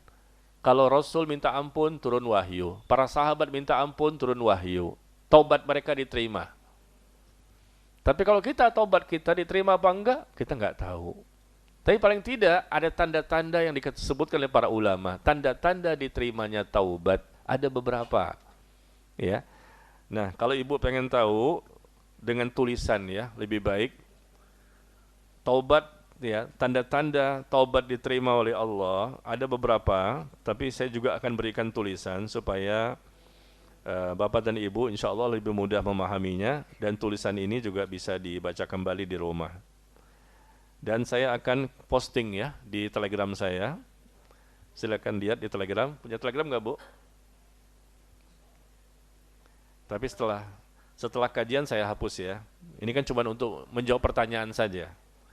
Ini sebetulnya sudah diposting pada waktu yang lalu ya. Nah, sudah saya posting.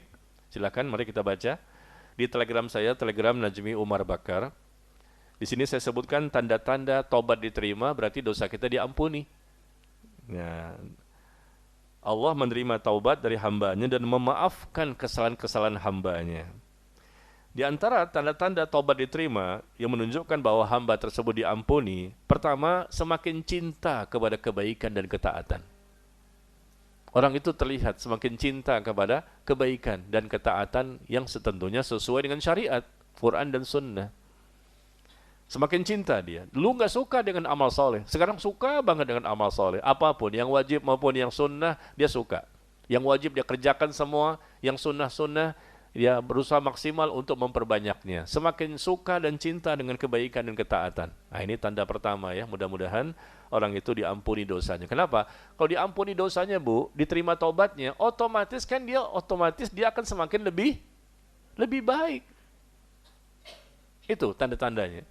Dia sudah bertobat, sudah minta ampun. Kelihatan dari mana diterima atau tidak? Kondisi dia lebih baik apa enggak? Kalau kondisi dia lebih baik, berarti insya Allah pertanda dia diterima taubatnya, diampuni dosanya di masa lalu. Ya, ini pertama, semakin cinta dengan kebaikan. Yang kedua, semakin benci kepada dosa dan kejelekan. Dosa yang pernah dia lakukan atau yang tidak dia lakukan. Pokoknya intinya ini dosa. Dosa apapun dia benci. Dosa apapun dia nggak suka. Ini tanda-tanda ya insya Allah diterima taubatnya dan diampuni dosa-dosanya. Karena intinya setelah bertaubat, setelah minta ampun, kondisi orang itu semakin lebih baik. Semakin lebih baik. Semakin lebih baik itu yang kita jadikan standar. Semakin lebih baik, amal solehnya luar biasa, ya tingkat kebencian dia kepada dosa pun luar biasa. Semakin banyak dosa yang dia tinggalkan, dia mampu meminimalisir tingkat dosa. Tapi bukan berarti setelah itu nggak dosa lagi. Ya nggak mungkin lah, kita manusia bukan malaikat ya, tapi dia bisa untuk memperkecil tingkat dosa. Nah, itu tanda-tanda ya dia diampuni dan taubatnya diterima. Yang ketiga, dia semakin mudah, ringan, gampang dan enteng untuk taat kepada Allah dan Rasul. Tidak merasa berat bagi dia. Dulu sebelum dia bertaubat minta ampun, berat sekali. Taklim yuk, aduh nggak bisa deh, maaf ya. Bangun malam, salat tahajud berat bagi dia. Yang wajib berat, yang sunnah berat. Tapi begitu dia bertaubat kepada Allah, diampuni dosa-dosanya dengan benar ya, maka jadi ringan. Taklim mana lagi nih? Ayo ajak saya, jangan lupa ya. Nggak ada yang berat bagi dia. Semuanya merasa ringan, gampang, enteng, mudah. Nah, ini pertanda kebaikan. Jadi intinya kebaikan apa lagi nih?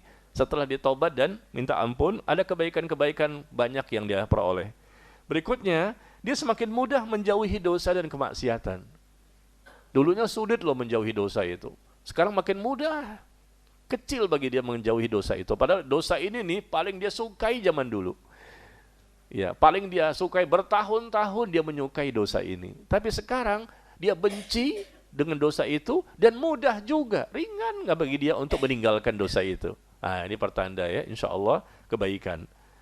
Kemudian lebih bersungguh-sungguh dengan masalah-masalah akhirat. Dulunya kurang peduli, hanya dunia, dunia dan dunia. Sekarang dia peduli dengan masalah akhirat karena dia tahu dunia sebentar, maka dia bersungguh-sungguh menyiapkan bekal sebanyak-banyaknya ya. Dan seterusnya, silakan baca sendiri di sini. Ada beberapa contoh di antara tanda-tanda taubat diterima. Kalau taubat diterima, berarti diampuni dosa-dosa seseorang. Dan kita nggak boleh ya mengatakan, saya berarti sudah nih Ustaz, semua tanda-tanda ini di sini saya ini. Sombong amat. Nggak boleh. Saya bahkan lebih dari ini Pak Ustaz. Cuman berapa ini Pak Ustaz nih? Saya yang seterusnya ada nih. Cuman berapa? 10 ya. Saya ada 11 sampai 20, 30. Masya Allah. Nggak boleh seperti itu ya. Kita nggak tahu. Kalau Nabi dan sahabat saja yang sudah turun ayat jelas taubat diterima, diampuni, masih takut. Masa kita berbangga-bangga dengan apa yang kita lakukan? Coba Bapak Ibu, siapa yang tahu di mana ayatnya Allah telah menerima taubatnya Nabi dan para sahabat? Berarti dosa mereka sudah diampuni. Di mana ayatnya? Siapa yang tahu? Surah Al-Qalam? Bukan. Allah menerima taubatnya Nabi dan para sahabat. Berarti dosa mereka sudah diampuni. Karena diterima taubat, selesai. Surah? Ayat? Iya, At-Taubah ayat 117. Iya, At-Taubah ya, ayat 117 ya. Dan coba satu lagi, di mana ayat Quran Allah menyatakan bahwa Rasul dan para sahabat itu sudah menjadi orang bertakwa. Kalau kita kan nggak tahu nih, sudah bertakwa belum dalam pandangan Allah kan? Nilainya gimana nih kita nggak tahu. Jangan-jangan kita sampai hari ini belum bertakwa, musibah besar ini. Tapi kalau Rasul dan sahabat sudah jelas Allah katakan mereka itulah orang-orang bertakwa. Di mana ayatnya? Saya tanyanya ayat aja kan, karena di sini kan hafiz dan hafizoh ya, jadi agak mudah gitu untuk menjawab. Allah mengatakan Rasul bertakwa, para sahabat pun bertakwa. Padahal mereka ini ya orang-orang yang masih hidup pada waktu itu, tapi sudah mendapatkan langsung penilaian, belum mati, tapi langsung mendapatkan penilaian. Karena Allah sudah tahu hati mereka bertakwa. Di mana? Saya kasih bocoran ya. Ayat itu ada dalam Al-Quran. Ada di antara Al-Fatihah dan An-Nas. Ayo. Al-Mu'minun? Bukan. Al-Hujurat? Al-Hujurat? Bukan. Al-Baqarah? Bukan. 114 surat. Antum sebutin satu-satu.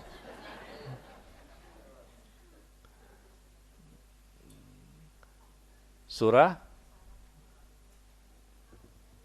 Tadi siapa? Muhammad? Bukan. Al-Ahzab? Bukan. Hah? Terus ada 114. Siapa cepat dia dapat. Tolong panitia nih kasih hadiah kepada yang bisa menjawab. Hah? Al-Hadid bukan. Al-Fats bukan. Al-Maidah bukan. Dulu 10 tuh ayatnya surah tuh. Masih ada. Surat Qaf bukan. Hah? Bukan. Al-Baqarah. Apa? An-Nisa bukan. Al-Insan bukan. Jangan nyebut doang dong, nyari. Surah dah Az-Zumar. Az-Zumar surah ke-39 ayat 33. Ya, surah Az-Zumar surah ke-39 ayat ke-33. Walladzi jaa'a bisidqi wa saddaqa bih ulaika humul muttaqun. Ya. Orang yang membawa kebenaran yaitu Rasulullah dan orang-orang yang membenarkan apa yang Rasul bawa yaitu para sahabat pada waktu itu, konteksnya kan tentang mereka. Kita belum ada, ya, orang yang membawa kebenaran dan orang-orang yang membenarkan kebenaran yang Rasul bawa berupa wahyu dari Allah, mereka itulah orang-orang yang sudah bertakwa. Ya, taib. Kita sambung dengan pertanyaan berikutnya ya. Saya ingatkan lagi bahwa artikel yang saya kirim tadi nanti saya hapus ya setelah selesai kajian. Tanda-tanda tobat yang diterima. Jadi ibu dan bapak bisa save, simpan dan pindahkan ke tempat yang lain. Bagaimana seorang muslimah seharusnya berpenampilan agar tidak tabarruj dan apa syaratnya sesuai dengan syariat?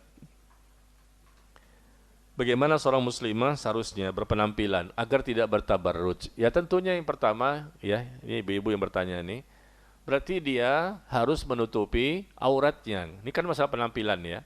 Tutupi auratnya, yang terlihat hanya muka dan kedua telapak tangan saja yang terlihat ya. Tutup semua aurat. Kemudian yang kedua, pakaian yang dia pakai tidak boleh tipis dan transparan. Yang ketiga, pakaiannya tidak boleh ketat. Seperti pensil gitu, pakaian apa namanya? Ketat sekali gitu. Orang lihatnya seakan-akan tidak berpakaian. Istilahnya apa tuh? Pakaian apa modis begitu tuh. Ya, jadi nggak boleh tipis transparan, kelihatan ya warna kulitnya, dan juga tidak boleh ketat sekali, meskipun berjilbab tapi pakai celana panjang, jeans dan ketat. Nah ini nggak boleh. Tabarruj, menampilkan keindahan, menampilkan kecantikan, bisa menimbulkan fitnah. Tabarruj itu dosa besar. Ciri-ciri wanita munafik adalah bertabarruj. Kata Nabi demikian. Wa syarrun nisaikum al-mutabarrijat. Ya, seburuk-buruk wanita kalian, yang paling buruk para wanita Islam ini adalah orang yang suka bertabarruj dan sombong. Mereka itu wahunna, dan mereka ini wanita-wanita termasuk wanita munafik, kata Nabi ya. Jadi kalau kita ingin lihat bagaimana penampilan agar tidak tabarruj, ya tutup semua aurat, yang boleh terbuka hanya wajah dan kedua telapak tangan. Yang kedua, jangan sampai ya transparan baju itu. Yang ketiga, jangan sampai ketat. Ya, yang keempat, jangan sampai memakai pakaian sudah berjilbab, tutup aurat, ya, tapi dengan pakaian yang warna-warna mencolok, yang bisa menimbulkan fitnah juga bagi laki-laki yang bukan mahramnya. Ya, meskipun semuanya tertutup, tapi pakai baju merahnya merah menyala, bahkan keluar api-apinya.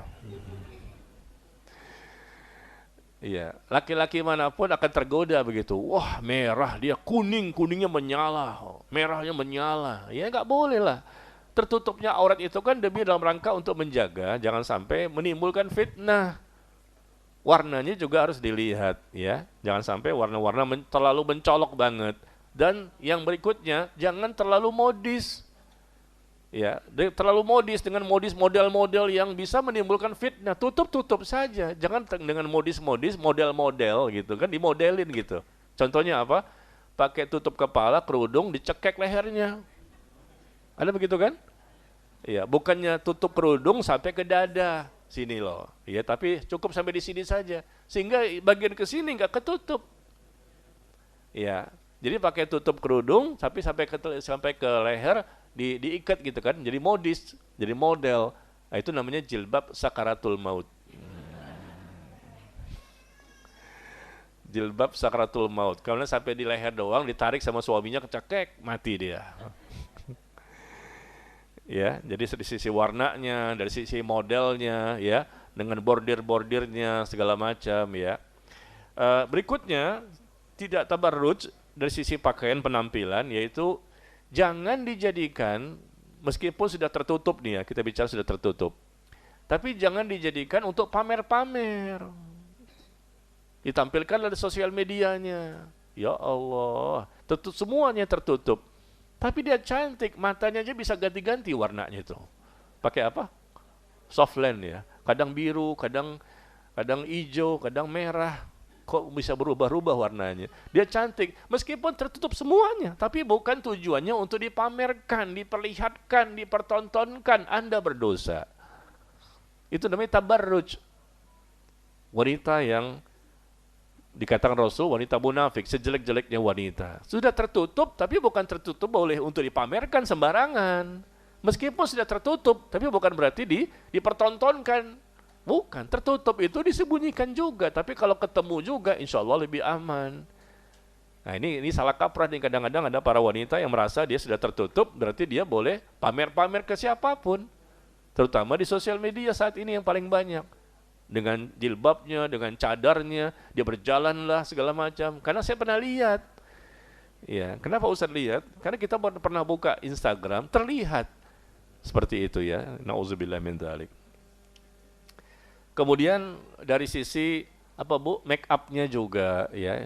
Kan masalah tabarut ini tanya, make up-nya jangan terlalu berlebihan, secukupnya aja. Masa sampai bibir itu lipstiknya sampai 1 cm kan udah berlebihan. Ya. Bedak-bedak juga sebetulnya hitam banget, jadi putih banget ya. Berlebihan sekali ketika memakai make up-nya, sekedarnya saja, dan tidak boleh memakai wangi-wangian. Ketika dia keluar dari rumahnya bisa bertemu dengan laki-laki yang bukan mahram. Tapi kalau ibu-ibu di rumah nggak keluar, pakai minyak wangi, sekali pakai 1 botol boleh. Di rumah kan sama suami silahkan aja. Suami pun nggak kuat karena parfumnya terlalu nyengat. Sekali pakai 1 botol, suami juga gak kuat juga dekat-dekat dengan dia. Kamu ini terlalu wangi bagiku, ya, dan seterusnya. Jadi intinya tidak tabarrut itu artinya tidak berlebihan dan jangan sampai menyelisihi syariat ya. Jadi biasa saja. Tapi kalau di rumah sih bebas, apalagi di kamar dengan suami, tanpa berpakaian juga boleh. Kemudian Pak Ustadz, jika kita sudah mencoba bertaubat, lalu kembali melakukan hal yang sama, bertaubat lagi, berbuat lagi, apa yang mesti kita lakukan? Bagaimana cara bertaubat nasuha agar tidak melakukannya lagi?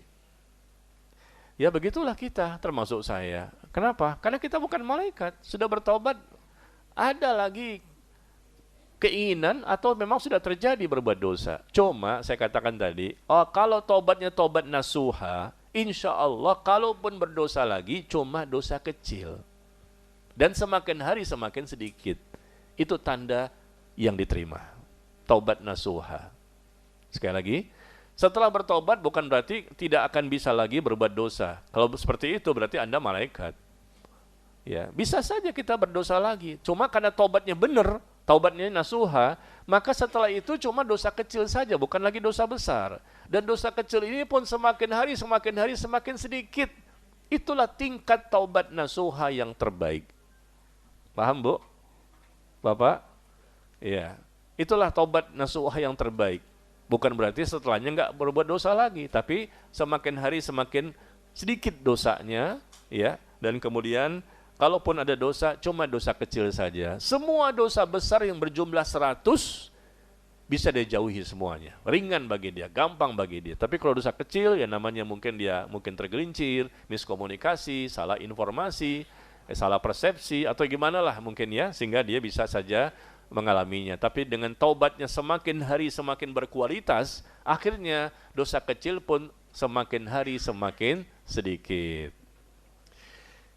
Jadi jangan putus asa ya. Tetap kita bertobat kepada Allah, ya, karena kita memiliki Allah, ya, Tuhan yang mengampuni semua dosa-dosa dan selalu membuka pintu tobat kepada hambanya sebesar apapun, selama memang ruh belum sampai di kerongkongan. Qul ya ibadiyalladzina asrafu ala anfusihim la taqnatu mir rahmatillah innallaha yaghfirudz dzunuba jami'a innahu huwal ghafurur rahim. Di mana ayatnya, Bu? Bapak? Az-Zumar ayat 53. Az-Zumar ayat ke-53, ya. Katakanlah wahai hamba-hambaku yang telah melampaui batas, berbuat dosa, jangan kamu berputus asa dari rahmat Allah. Gimana ya? Udah tobat dosa lagi nih. Aduh, udahlah, neraka aja deh, enggak apa-apalah. Putus asa dia. Enggak boleh. Kata Allah di surah Az-Zumar ayat ke-53. Wahai hamba-hambaku yang telah melampaui batas, berdosa lagi, tobat lagi, berdosa lagi, bertobat lagi, atau mungkin belum bertobat sama sekali. Jangan kamu berputus asa di rahmat Allah. Sesungguhnya Allah itu mengampuni semua dosa-dosa. Selama roh belum sampai di kerongkongan, masih ada kesempatan untuk diampuni. Ya, seperti itu. Jadi jangan putus asa. Kita harus melakukan cara-cara yang lain agar kita lebih maksimal dalam taubatnya. Mungkin kalau sudah bertobat dosanya lebih banyak. Kenapa? Sudah bertobat dosa masih lebih banyak. Karena taubatnya nggak sungguh-sungguh. Karena taubatnya tidak berdasarkan ilmu. Ya, sehingga mudah untuk kembali melakukan dosa yang lebih banyak lagi. Ya, taubat yang benar itu adalah dengan cara pertama menyesal, ya, menangis, minta ampun sama Allah. Yang kedua, perbanyak istighfar. Yang ketiga, bertekad, berniat untuk tidak lagi mengulangi perbuatan dosa, lakukan cara-cara kiat-kiat untuk bisa terhindar dari dosa. Yang keempat, taubat dilakukan dengan ikhlas, ya, bukan riya, bukan pamer. Yang kelima, taubat dilakukan ketika masih terbukanya pintu taubat sebelum roh sampai di kerongkongan. Yang keenam, beramal soleh setelah bertobat, memperbanyak amal, kebaikan, ketaatan setelah bertobat. Itu namanya taubat nasuha. Yang ketujuh, kalau kita pernah menyesatkan orang lain, maka segeralah kita klarifikasi kepadanya. Kalau kita pernah memberitahu informasi yang salah, segera sampaikan kepadanya. Jangan ikuti perkataan saya yang kemarin. Itu yang ketujuh. Yang kedelapan, taubat yang kedelapan, minta maaf kepada manusia yang pernah kita sakiti, pernah kita zolimi, dan kembalikan barang orang lain yang pernah kita ambil. Jadi ada 8 cara taubat nasuha. Ya. Bagaimana cara bertaubat nasuha agar tidak melakukannya lagi? Maka cara supaya tidak melakukan lagi dosa-dosa bagaimana? Perkuat, tingkatkan kualitas rasa takut kita kepada Allah. Insya Allah taubat kita istiqomah. Perkuat, tingkatkan, ya, kualitas rasa takut kita kepada Allah. Nabi itu orang yang paling takut kepada Allah, tapi beliau berusaha untuk meningkatkan rasa takutnya kepada Allah. Di antaranya dengan doanya beliau, Allahumma inna nas'aluka khasyataka fil ghaib wasyahadah. Ya Allah, kami mohon kepadamu rasa takut kepadamu. Kami mohon kepadamu memiliki rasa takut kepadamu dalam kondisi terang-terangan maupun sembunyi-sembunyi. Sembunyi-sembunyi takut, terang-terangan takut. Itu Rasul minta, ya, supaya takwanya itu takwa yang sungguh-sungguh. Terakhir, Pak Ustadz, saya salah satu pegawai di kementerian yang membolehkan Natal bersama. Bagaimana agar kita dapat membentengi dari pimpinan yang seperti itu?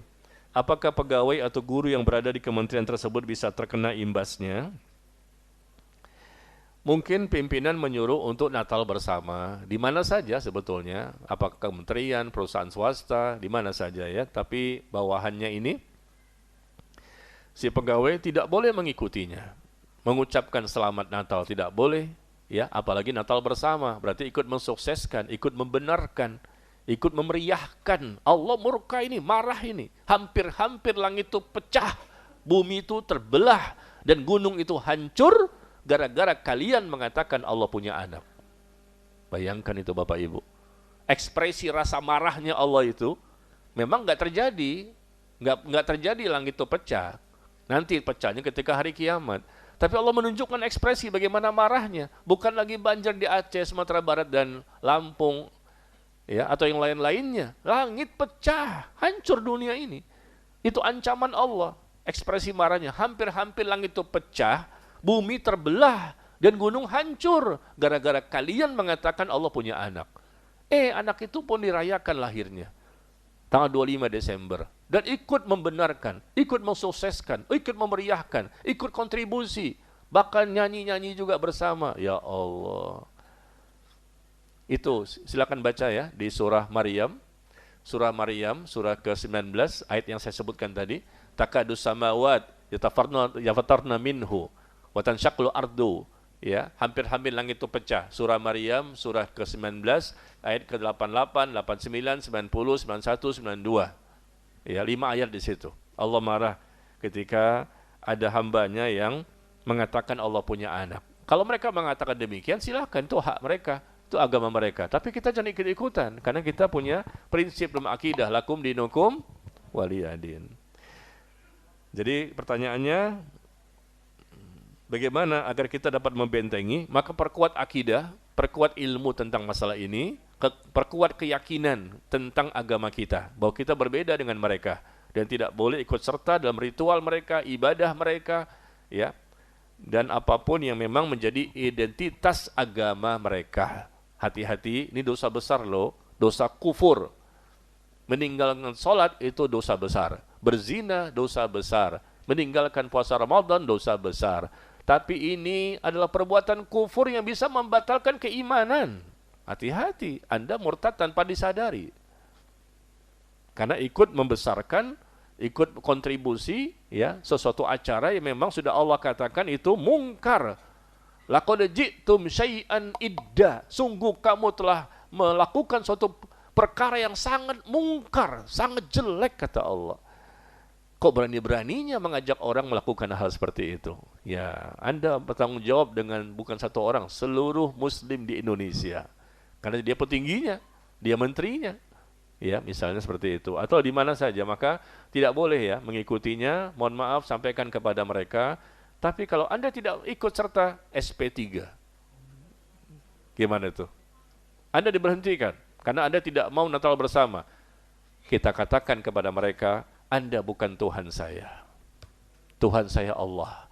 Yang memberikan rezeki kepada saya Allah. Yang menciptakan saya Allah, menghidupkan saya Allah, yang mematikan saya Allah, yang memberikan keselamatan kepada saya Allah. Yang membahagiakan saya Allah, dunia dan akhirat Allah yang mengatur hidup dan kehidupan saya. Tidak masalah. Hari ini ada pecat saya berterima kasih. Selamat tinggal. Berani nggak begitu? Berani nggak? Ya, ngomong sendirian saya. Capek-capek, udah semangat-semangat nih. Berani nggak seperti itu? Enggak masalah. Kecilkan dunia, besarkan akhirat. Kecilkan dunia, besarkan Allah. Itu akidah namanya. Allah itu segala-galanya. Dunia SP3 enggak masalah. SP 100 pun enggak masalah. Yang kita takut kalau kita dapat SP3 dari Allah. Dunia gampang. Kita minta kepada Allah. Allah memberi rezeki. Dunia bukan segala-galanya. Kita akan tinggalkan sekaya apapun. Lihat tuh di Aceh. Mobil lewat, hanyut, rumah megah, mewah, habis. Itu menunjukkan apa? Ternyata dunia ini sebentar. Tidak lama. Coba kita bayangkan, kita lihat videonya ya di Aceh itu. Luar biasa. Rumah hanyut sebesar itu, setinggi itu. Habis. Allah memberikan teguran kepada kita yang ada di sini. Kita nggak terima dengan musibah seperti itu kan. Alhamdulillah. Tapi kan kita harus menimbulkan rasa takut, jangan sampai kita seperti mereka. Kita ditegur, diperingatkan. Kalau kamu seperti mereka, kamu pun akan mendapatkan musibah yang sama. Ya, mobil nggak ada harganya. Dari ujung ke ujung begitu banyak mobil, habis tertimbun lumpur semuanya kan. Rumah habis, manusia ratusan, bahkan 1000 orang mati. Gampang sekali bagi Allah untuk mematikan hambanya ya. Jadi sudahlah. Kalau ada hal-hal yang sifatnya dosa di situ, apalagi berkaitan dengan akidah, wah, nggak ada toleransi. Tidak ada toleransi dalam akidah dan ibadah. Toleransi itu hanya dalam masalah duniawi semata. Ya, baik, sampai di sini. Wallahu. Ustaz Afwan, satu pertanyaan lagi boleh nggak? Wallahu a'lam bissawab. Nanya lagi. Gimana? Ada pertanyaan masuk Ustaz. Ya. Ya, afwan Ustadz, untuk wanita bila memakai gamis dan kaos kaki tapi panjang gamis sampai mata kaki. Untuk sholat bagaimana Ustadz? Jazakumullahu khair. Iya.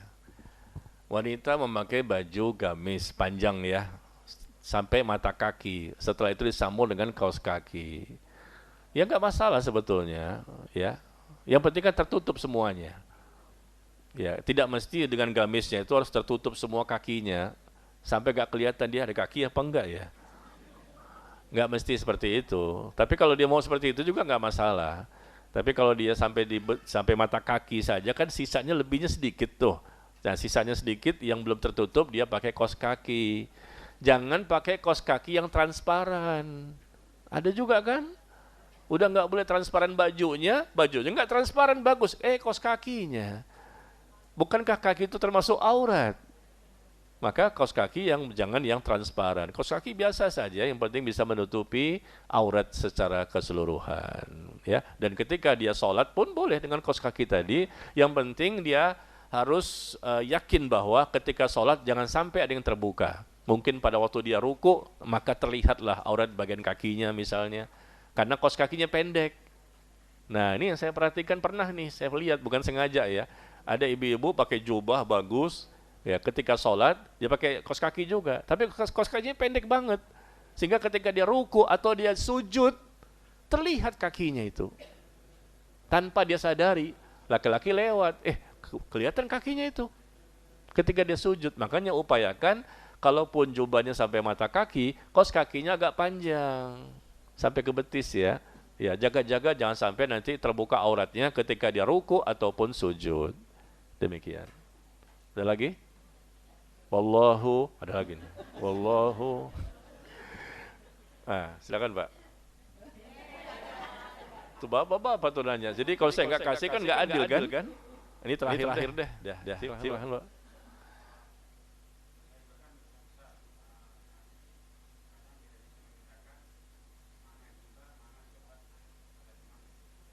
Oh iya. Baik. Bagaimana membedakan mana gibah, mana curhat? Iya. Gibah kan kita paham ya, kita menceritakan aib orang lain. Menceritakan aib orang lain, kekurangan dia, kelemahan dia kepada orang lain lagi. Kita tahu nih kelemahan dia, aib dia, dosa dia, kita ceritakan. Itu namanya gibah. Itu dosa besar ya. Tapi kalau curhat ini juga bisa bernilai gibah.